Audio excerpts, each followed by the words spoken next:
Olá, você está no canal Amador, vamos aqui falar de mais uma leitura feita e se trata do livro da Toni Morrison, A Origem dos Outros, né, que tem o subtítulo 6 ensaios sobre racismo e literatura. Esse livro aqui, gente, foi nada mais é que uma compilação, né, de alguns ensaios que ela fez em 2016, lá na Universidade de Harvard, né.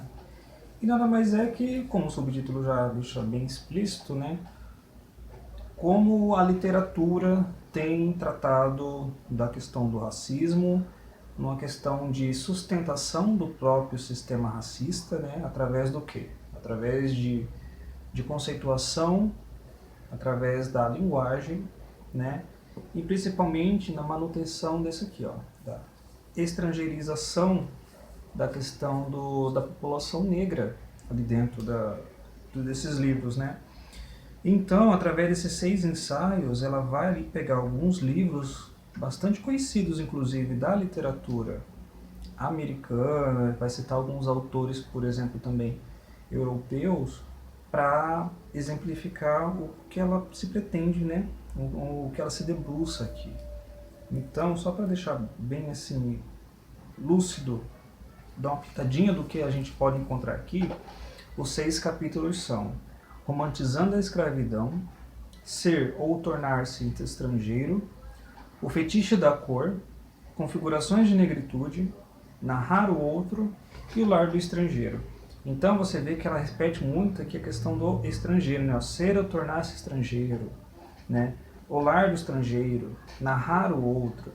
O que ela quer dizer nisso daqui é que o negro é tratado como algo que não é humano, é sempre o outro, né? Que não tem uma ideia de pertencimento no meio em que vive ali, pelo menos nesse meio mais ocidental aqui, né? Fora da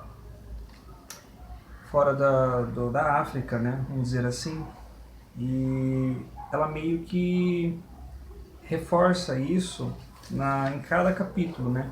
Quando ela se vai se debruçar, por exemplo, aqui na questão da romantização da escravidão, ela vai se referir que nesse local comum, né, de tratar o negro dentro de uma temática comum, né, e que a escravidão vai ser romantizada, vai ser assim nivelada de modo a não chocar ou algo do tipo. Para isso ela vai exemplificar, por exemplo, a figura da Harriet Beecher Stowe, que é a autora daquele livro A Cabana do Pai Tomás, em que ela fala aqui que a autora escreveu esse livro para pessoas brancas.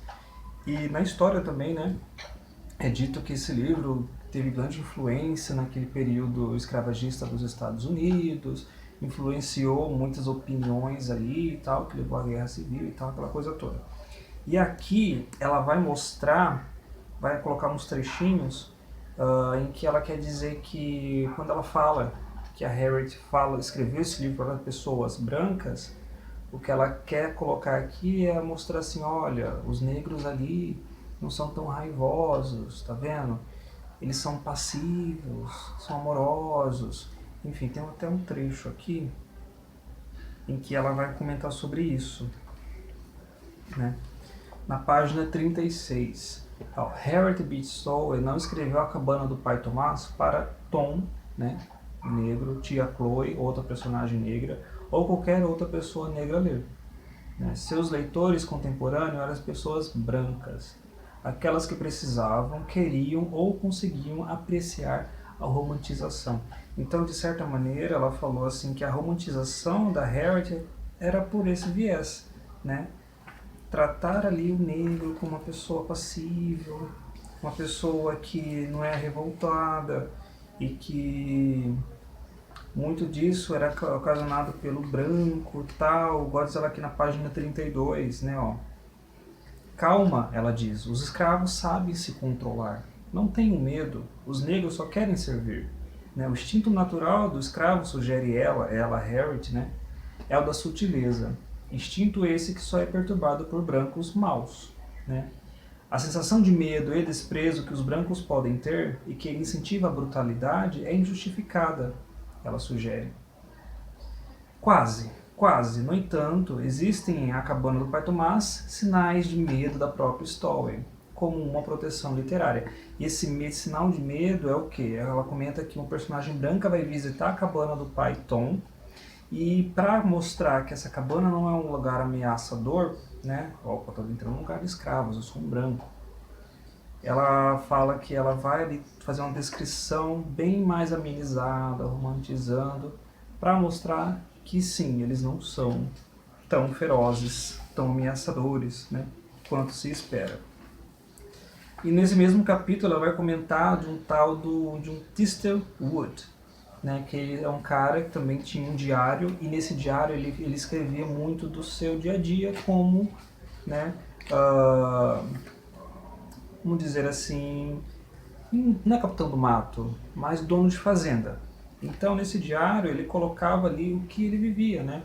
Então ela comenta que para ele, por exemplo, o estupro, que a gente vê hoje como estupro, aquele ato sexual que a negra tinha que oferecer para ele, era direito dele.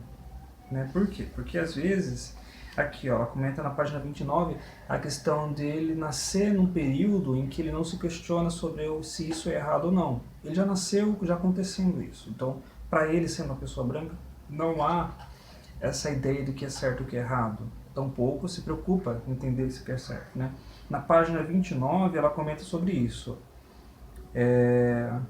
Uma leitura do seu diário revela que, assim como a maioria dos seus conterrâneos, Thistlewood tinha um compromisso natural com o status quo. Ele não se questionava sobre a moralidade da escravidão, nem sobre o papel que ele próprio exercia em seu funcionamento. Ele simplesmente existia no mundo conforme conhecia e registrava esse mundo. É isso, essa sua ausência de juízo moral, nem um pouco atípica, que ajuda a compreender a aceitação da escravidão. Um dos aspectos íntimos das suas exaustivas anotações são os detalhes de sua vida sexual no engenho, nada diferente de suas façanhas juvenis, primordialmente casuais na Grã-Bretanha. Então, nesse primeiro capítulo, ela vai falar um pouquinho disso. Quando ela já entra na questão do ser ou tornar-se o outro, ela vai falar um pouquinho de um conto da Flannery O'Connor. Eu, inclusive, vou ver se eu acho para mim procurar para me ler, né? Chamado The Artificial Nigger, ou em português, O Preto Artificial, que vai contar a história desses personagens brancos, que eles vão para um bairro ali majoritariamente de população negra. Eles já ficam meio que assustados por estarem em um espaço não conhecido, né? E de certa forma isso passa um medo. É o medo, o mesmo medo que a gente pode ver, que ela comentou ali também na exemplificação que ela faz da Harriet, por exemplo, né? Aqui na página 53, ela emenda para comentar um pouquinho sobre essa questão, né, de por que transformar a figura do escravizado como algo selvagem, algo desumano, né? Ela comenta como elas, né, pessoas brancas, se esforçam para definir o escravizado como desumano e selvagem, quando na verdade a definição de desumano descreve em grande parte que é impune, né? E logo em seguida ela dá uma definição perfeita sobre o que é isso. A necessidade de transformar o escravizado numa espécie estrangeira parece ser uma tentativa desesperada de confirmar a si mesmo como normal. Lá embaixo ela continua: o risco de sentir empatia pelo estrangeiro é a possibilidade de se tornar o estrangeiro. Então, para isso, ela fala sobre essa questão esse esforço, essa manutenção que existe até hoje em dia também, né? A gente vê isso muito em novelas, filmes, em que o personagem negro é estereotipado, né? É colocado dentro de um ambiente, é colocado a locais, a espaços sociais ali pré-determinados sobre ele, né? E depois, é mais interessante desse livro que o quê? A mesma maneira que ela vai apontando essas críticas com relação a esses livros, né? Ela vai colocar um pouquinho aqui de como ela trabalhou esse tema nos seus próprios livros. Para quem não se importa com spoiler, né? Eu tenho aqui mais 2 livros dela, com o tempo eu acho que eu vou comprar mais também, né? Porque, gente, é Toni Morrison. Ela tenta falar logo em seguida como ela abordou esse tema nos seus livros, dando um pitaquinho aqui de como ela abordou o tema no livro tal, no livro X, no livro Y. Eu acho isso muito interessante. Depois ela vai falar um pouquinho sobre Ernest Hemingway, vai falar um pouquinho de William Faulkner em Absalão, Absalão, e assim vai.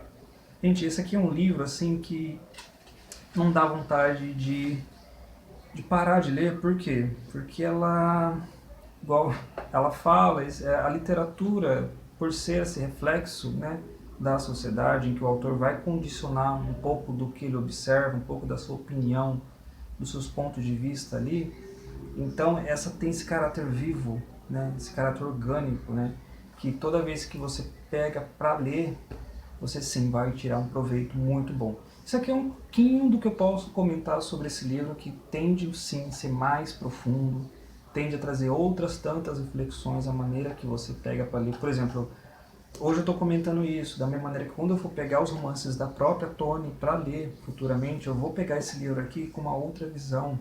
Por exemplo, eu quero ler o conto da Flannery O'Connor, que eu não conheço, ler o conto também do Hemingway, o Absalão, Absalão do Faulkner também.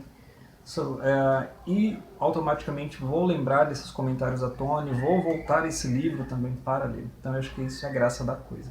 Fica a dica aqui de um livro maravilhoso, que vale a pena ser lido, relido, e que vale manter ali guardadinho na nossa estante, para que, como manual de consulta, né, para todos sempre. Bom, se você gostou desse vídeo, curta, se inscreva no canal, tem vídeo aí toda semana e até a próxima.